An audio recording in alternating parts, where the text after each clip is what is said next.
नमस्कार, स्टोरी मोल चैनल में आपका स्वागत है। आज की हमारी स्टोरी है महाभारत के सबसे बड़े रहस्य का खुलासा, शकुनी के अद्भुत पासे का राज। महाभारत युद्ध का सबसे प्रमुख कारण होने के बावजूद शकुनी के पात्र को कम आंका जाता है।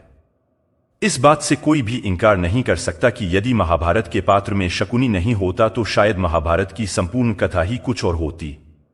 शकुनी तथा इसके पासों ने कुरु वंशजों को एक दूसरे के खिलाफ खड़ा कर दिया। वह शकुनी ही था जिसने कौरवों और पांडवों को इस कदर दुश्मन बना दिया कि दोनों ही एक दूसरे के खून के प्यासे हो गए। शकुनी को महाभारत का सबसे रहस्यमय पात्र कहा जाना गलत नहीं है। गांधारी के परिवार को समाप्त कर देने वाला शकुनी अपनी इकलौती बहन से बहुत प्रेम करता था, लेकिन इसके बावजूद उसने ऐसे कृत्य किए जिससे कुरुवंश को आघात पहुंचा। क्या आप जानना नहीं चाहते कि आखिर शकुनी यह सब करने के लिए क्यों बाध्य हुआ? ऐसा क्या राज था शकुनी का जिसके चलते उसने अपनी बहन के पति को ही अपना सबसे बड़ा दुश्मन समझ लिया था? चौसर शकुनी का प्रिय खेल था। वह पासे को जो अंक लाने के लिए कहता है, हैरानी की बात है वही अंक पासे पर दिखाई देता है।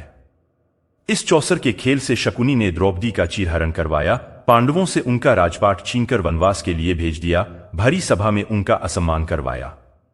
पासे की इस स्वामी भक्त से तो हम कई बार परिचित हो चुके हैं। शकुनी का अपने पासों से इतना गहरा संबंध और कुरुवंश को तबाह करने की मंशा एक दूसरे के साथ गहराई से जुड़ी हैं, जिसकी नींव गांधारी के जन्म के साथ ही रख दी गई थी। जब गांधारी की कुंडली बनवाई गई थी तो उसमें एक हैरान करने वाली बात सामने आई थी। ज्योतिषाचार्यों ने गांधारी के पिता को बताया कि गांधारी की कुंडली में उसके 2 विवाह होने के योग हैं। गांधारी की पहले पति की मौत निश्चित है, उसका दूसरा पति ही जीवित रह सकता है। गांधारी के विषय में यह बात सुनकर उसके पिता ने उसका विवाह एक बकरे के साथ करवाकर उस बकरे की बलि दे दी। ऐसा कर गांधारी की कुंडली में पति की मौत के योग समाप्त हो गए और उसका परिवार उसके दूसरे विवाह और पति की आयु को लेकर निश्चिंत हो गया। जब गांधारी विवाह योग्य हुई तब उसके लिए धृतराष्ट्र का विवाह प्रस्ताव पहुंचाया गया। इस विवाह के प्रस्ताव को गांधारी के माता पिता ने स्वीकार कर लिया, परंतु जब गांधारी को इस विषय में पता चला तो उन्होंने अपनी माता पिता को दिए गए वचन के कारण इस विवाह प्रस्ताव को स्वीकार किया। लेकिन शकुनी को यह कदापि स्वीकार नहीं हुआ कि उसकी बहन का विवाह उसे सूचित किए बगैर ऐसे व्यक्ति से किया जो दृष्टिहीन है। परंतु फिर भी गांधारी का विवाह धृतराष्ट्र से कर दिया गया। लेकिन विवाह होने के बाद जब धृतराष्ट्र को गांधारी के विधवा होने जैसी बात पता चली तो वह आग बबूला हो उठा। क्रोध के आवेग में आकर धृतराष्ट्र ने गांधार नरेश पर आक्रमण किया और उस परिवार के सभी पुरुष सदस्यों को कारागार में डलवा दिया। युद्ध में बंधकों की हत्या करना पाप से कम नहीं है। धृतराष्ट्र ने उन्हें भूख से तड़पा तड़पा कर मारने की सोची। धृतराष्ट्र ने अपने सैनिकों से कहा कि गांधार राज्य के बंधकों को पूरे दिन में मात्र 1 मुट्ठी चावल वितरित किए जाएं।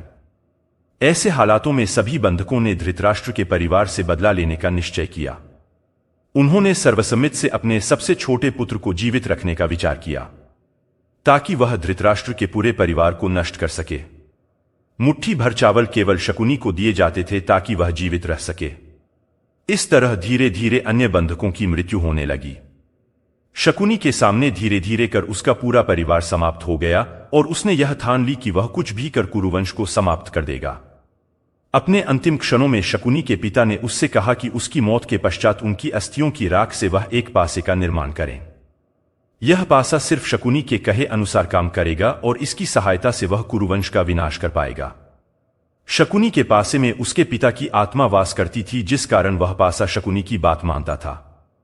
इसलिए जब भी पासा गिरता था तो वह 6 अंक ही दर्शाता था। शकुनी इस बात से भली भांति वाकिफ था, इसलिए वह भी 6 अंक ही कहता था। अपने परिवार की मृत्यु का बदला लेने के लिए शकुनी ने कुरुवंश को समाप्त करवाया।